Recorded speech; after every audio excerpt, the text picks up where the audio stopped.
Smoke hangs in the July air, the ground shakes, and 12,000 men are walking slowly, knowingly, into a storm of cannon fire. Some have written their names on scraps of paper and pinned them inside their coats. They know why. They know they may not be coming back. In a few minutes, the center of the Union line will either collapse or the Confederacy will. And in this moment, no one on that field knows which way history is about to break.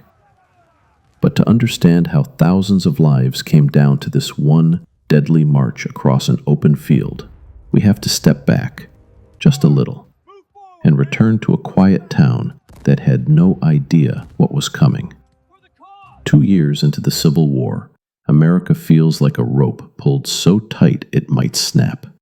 The Confederacy, led by Robert E. Lee, is tired but hungry for one big win on Northern soil. Something dramatic, something that might shake the Union to the core. The Union, led by George Meade, just needs to hold on, stop Lee's advance, and keep the country from tearing apart even more. Both sides are desperate. Both sides are exhausted. And both sides will collide in a town that was never meant to be a battlefield. Gettysburg is small. Just over 2,000 people live there. Farmers, shopkeepers, families who wake up one morning and see clouds of dust and marching boots approaching from 2 directions. No one asked for this war to come here, but it's coming anyway. The first Union soldiers to arrive are not the big infantry units. They are cavalry, men on horseback, led by John Buford. They carry rifles, not swords. They are scouts, fast movers. Think of them like the friend who gets to a concert early to save the seats before the crowd floods in. Buford looks at the hills south of town, the ridges and slopes, and he sees something most people would miss. If the Union loses those hills, the entire army could be crushed. So he decides to hold the ground with everything he has, even though he is outnumbered. As the Confederates push forward that first day, the Union troops are driven back through the streets. Imagine trying to fight while running past your own front door, hearing glass shatter, hearing neighbors screaming, knowing your own home might not survive the day. Every step backward is another reminder that the town itself is becoming a battleground. By nightfall, the Union Army regroups on the high ground, Cemetery Hill, Culp's Hill, and a long ridge shaped like a fishhook. That shape, that simple curve, will help decide the next 2 days. The second day erupts with fierce attacks on both ends of the Union line. Names that sound like something out of a dark novel suddenly become real places soaked in heat and fear. Devil's Den, the Peach Orchard, the Wheat Field, Little Round Top. These spots are not just locations. They are stages where lives change in minutes. On Little Round Top, the very end of the Union line, the 20th Maine is running low on ammunition. Their commander, Joshua Chamberlain, is a teacher turned soldier. He is not supposed to be a military genius. He is supposed to be lecturing in a quiet classroom somewhere. Yet here he stands, at the edge of the army, knowing that if his men fall, the entire Union position might fall with them.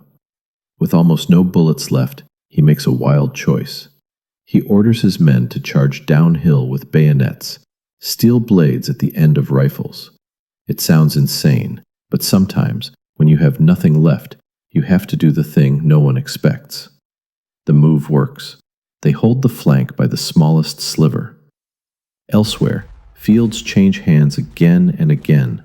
The wheat field alone is won and lost half a dozen times. Picture 2 exhausted teams fighting over the same patch of ground, scoring, losing, scoring again, except every play is life or death. By the end of the second day, the Union line bends and twists like a cracked shield. But it does not break. Not yet.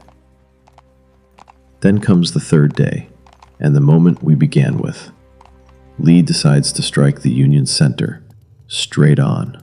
He believes that if the Union line can be pierced, the rest will fall apart. The Confederates prepare to march across nearly a mile of open ground, fully exposed. Imagine walking straight towards someone who is throwing stones at you, but instead of stones, it is exploding iron. Many of the men marching know what is coming. Some write letters home, others pray. Some walk in silence, knowing each step may be their last. But they march anyway, shoulder to shoulder, line after perfect line, into the burning mouth of Union artillery. Few reach the stone wall at the center. Fewer still make it over. Those who do are swallowed by the Union defenders. This moment is later called the high water mark of the Confederacy, the closest the South ever comes to winning the war. But the men fighting do not know that yet. All they know is smoke, heat, fear, and the terrible sound of their own hopes breaking. The battle ends with more than 50,000 casualties in just 3 days.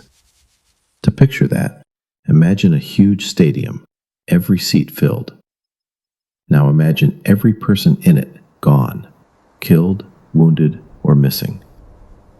That is what Gettysburg costs. Months later, Abraham Lincoln will stand on this ground to speak, not in anger, not in triumph, but in 20 simple lines meant to give meaning to the loss. But that moment is still in the future. For now, the smoke is still clearing. The men on both sides are still counting who survived and who didn't. And the country is about to face a question it's not ready to answer. Because even though the guns have fallen silent for the moment, the war is far from over. And what comes after Gettysburg may be even more uncertain than what happened on the field.